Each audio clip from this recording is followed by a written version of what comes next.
अस्सलामुअलैकुम nine girls, today's your topic is ionization energy. Name से ही आपको पता चल रहा है आयोनाइजेशन एनर्जी। इट मींस कि यहाँ पर क्या होगा कि हमारे पास आयंस डेवलप कर जाएंगे। ठीक है, आयोनाइजेशन एनर्जी वो एनर्जी जिसको हम यूज़ करते हुए एटम को क्या बना देंगे, आयन बना देंगे। ठीक है, आयोनाइजेशन आयंस फॉर्मेशन होता है इसका मतलब। ठीक है, ये आपने याद रखना है। अब देखें, किसी भी एटम को हम आयन कब बनाते हैं। अब आपको पता है कि आयन जो है वो हमारे पास 2 टाइप्स के होते हैं, एन आयन और कैट आयन। ठीक है, एन आयन जो होते हैं वो हमारे पास बनते हैं इलेक्ट्रॉन को एडअप करने से, और कैटाइन हमारे पास बनते हैं इलेक्ट्रॉन को रिलीज़ करने से। ठीक है, तो अब ये एनाइन और कैटाइन कैसे बनते हैं, ये आयोनाइजेशन कैसे होती है, कन्वर्जन इनकी, ये हमारे पास एनर्जी लगती है जिसकी वजह से हम किसी भी एटम में से इलेक्ट्रॉन को रिमूव करते हैं या ऐड करते हैं। तो जो इलेक्ट्रॉन को रिमूव करने के लिए एनर्जी लगाई जाती है उसको हम क्या कहते हैं, आयोनाइजेशन एनर्जी। बुक में आपके पास डेफिनेशन दी गई है। ये इंपॉर्टेंट शॉर्ट क्वेश्चन के तौर पर भी आता है और ये लॉन्ग क्वेश्चन के तौर पर भी आता है। आपको फर्स्ट इसकी डेफिनेशन को आप यहाँ से लेकर यहाँ तक हाईलाइट कर लें।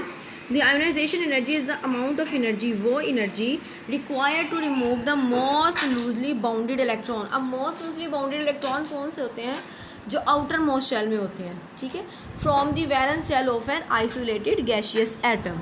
ठीक है, कोई भी गैशियस एटम हमारे पास हो सकता है, उसके आउटर मोस्ट शेल में से इलेक्ट्रॉन को रिमूव करने के लिए जो एनर्जी लगाई जाती है उसको हम क्या कहते हैं, आयोनाइजेशन एनर्जी। जैसे मेरे पास देखो, ये मैंने ये एक एटम बना दिया है, इसका न्यूक्लियस है और ये इसका आउटर मोस्ट, ये इसका इनर शेल है जिसमें ये 2 इलेक्ट्रॉन्स है, ये इसका आउटर मोस्ट शेल है। ठीक है, इसको मैं हाईलाइट भी करती हूँ, आउटर मोस्ट शेल। यहाँ आउटर मोस्ट शेल को हम वैलेंस शेल भी बोलते हैं। ठीक है, तो इस वैलेंस शेल में से इस इलेक्ट्रॉन को रिमूव करने के लिए जो एनर्जी हम लगाएंगे उसको हम क्या कहेंगे, आयोनाइजेशन एनर्जी। ठीक है, आउटर मोस्ट शेल में से इलेक्ट्रॉन्स को रिमूव करना वो क्या हमारे पास कहलाएगा, उसके लिए जो हमें एनर्जी लगानी पड़ेगी वो आयोनाइजेशन एनर्जी कहलाएगी। उसके बाद यहाँ पे देखो, हमारे पास एग्जांपल दी गई है, सोडियम है ये, तो इसकी एक डेफिनेशन हो गई। शॉर्ट क्वेश्चन में आएगा तो आप ये डेफिनेशन लिखोगे, उसके बाद ये हमारे पास इसके एग्जांपल है। एग्जांपल में आपने ये एनर्जी भी लिखनी है और एनर्जी के साथ जो यूनिट दिया हुआ होता है किलो जॉल पर मोल, ये भी आपने लिखना है, क्योंकि बाज़ टाइम जो होता है हमारे से पूछा जाता है कि which unit is use for the calculation of ionization energy. तो आपको पता होना चाहिए कि हमारे पास जो यूनिट यूज़ किया जाता है किलो जाउल्स पर मोल का यूनिट है। ठीक है, एक दूसरा इसमें कॉन्सेप्ट दिया गया है, फर्स्ट आयोनाइजेशन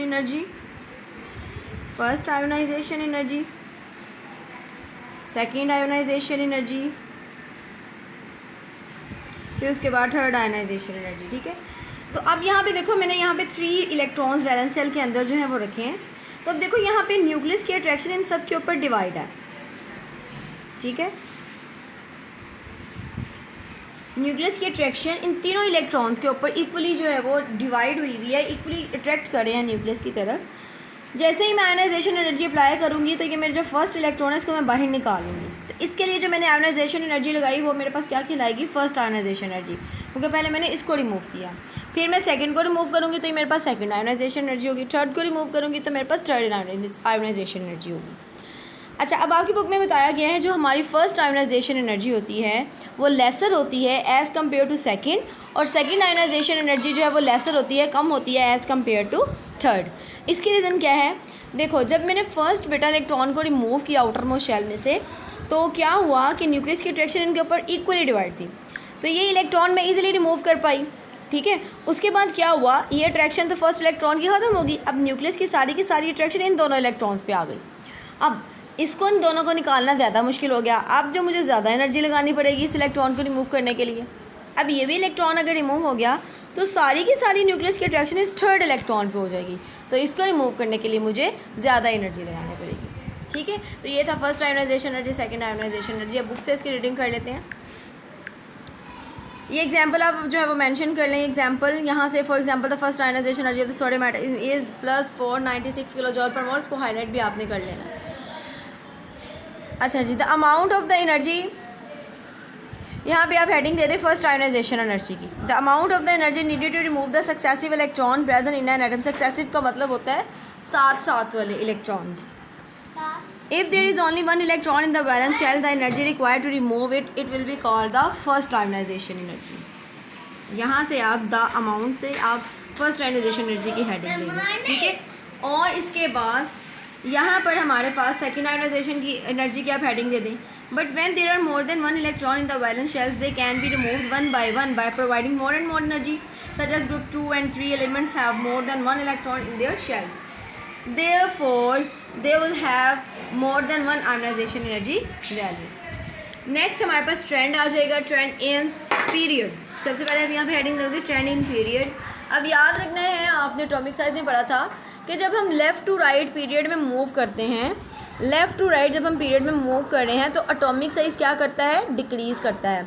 क्यों डिक्रीज़ करता है? क्योंकि हमारे पास नंबर ऑफ़ शेल्स नहीं बढ़ रहे होते, इलेक्ट्रॉन्स एक ही शेल में एडअप हो जाते हैं, न्यूक्लियस की अट्रैक्शन बढ़ती जाती है, जिसकी वजह से एटॉमिक साइज़ डिक्रीज़ कर जाता है। लेफ़्ट टू राइट मूव करते हुए जब न्यूक्लियस अट्रैक्शन बढ़ जाती है तो न्यूक्लियस अट्रैक्शन बढ़ जाने की वजह से इलेक्ट्रॉन्स जो हैं वो टाइटली बाउंड हो जाते हैं न्यूक्लियस के साथ, जिसकी वजह से लेफ़्ट टू राइट मूव करते हुए इलेक्ट्रॉन्स का आउटर मोस्ट शेल में से निकालना मुश्किल हो जाता है, इसीलिए आयोनाइजेशन एनर्जी हमारी वहाँ पे इंक्रीज़ कर जाती है। ये ट्रेंड आपको दिया गया है।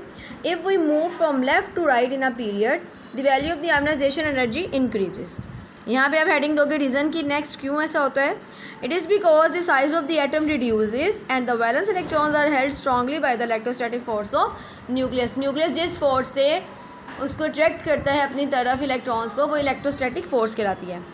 Therefore elements on the left side of the periodic table have low ionization energy। अब ये देखो, ये लेफ्ट साइड वाले हैं, इनकी लो आयोनाइजेशन एनर्जी है, जैसे ही ये राइट साइड की तरफ जाएंगे इनकी हाई आयोनाइजेशन एनर्जी है, क्योंकि लेफ्ट राइट मूव करते हुए इलेक्ट्रॉन्स जो हैं वो इंक्रीज़ करते हैं, न्यूक्लियस की अट्रैक्शन भी बढ़ती है। Therefore elements on the left side of the periodic table have low ionization energy as compared to those on the right side of the periodic table as shown in second period. अब ये भी आपने जो है याद, ये आपने लिखने तो नहीं होते लेकिन इनकी वैल्यूज़ याद करनी होती है। अब ये फर्स्ट एलिमेंट की और सेकेंड एलिमेंट की आपने याद करनी है वैल्यूज़। इसी तरह नीचे ट्रेंड इन ग्रुप आ जाता है। As we move down the group more and the more shells lie between the valence shell and the nucleus of the atom. These additional shell reduce the electrostatic force felt by the electrons present in the outermost shells. Resultantly क्या होता है, the valence shell electron can be taken away easily। क्यों? क्योंकि top to bottom number of shells increase करते जाते हैं, nucleus की attraction outermost shell पर कम होती जाती है, जिसकी वजह से आउटरमोस्ट शेल में से इलेक्ट्रॉन का निकालना आसान हो जाता है। इसी वजह से जो आयोनाइजेशन एनर्जी होती है वो हमें कम लगानी पड़ती है, इलेक्ट्रॉन रिमूव हो जाते हैं। Therefore ionization energy of the element decreases from top to bottom in a group. यहाँ पे बेटा इसमें भी आपने फर्स्ट और सेकंड लेना है, जैसे आपने ये प्रीवियस चैप्टर में देखा था, जैसे ये लिखा हुआ है atomic size in the period two decreases from lithium to this. तो आप यहाँ पे ये कर सकते हो, एटॉमिक साइज की जगह आप लिख दो ionization energy in the period two decreases from lithium to neon. यहाँ पे आप इस तरह से एग्जांपल्स के तौर पर कोट कर सकते हो, इसकी भी और इसकी भी, ठीक है। इसको आप पढ़ लें अच्छे तरीके से, इसकी रिटन प्रैक्टिस करें। बहुत ये मैच होते हैं सारे के सारे टॉपिक्स, इसमें आपने कंफ्यूज नहीं होना और इसको रिवाइज़ करें।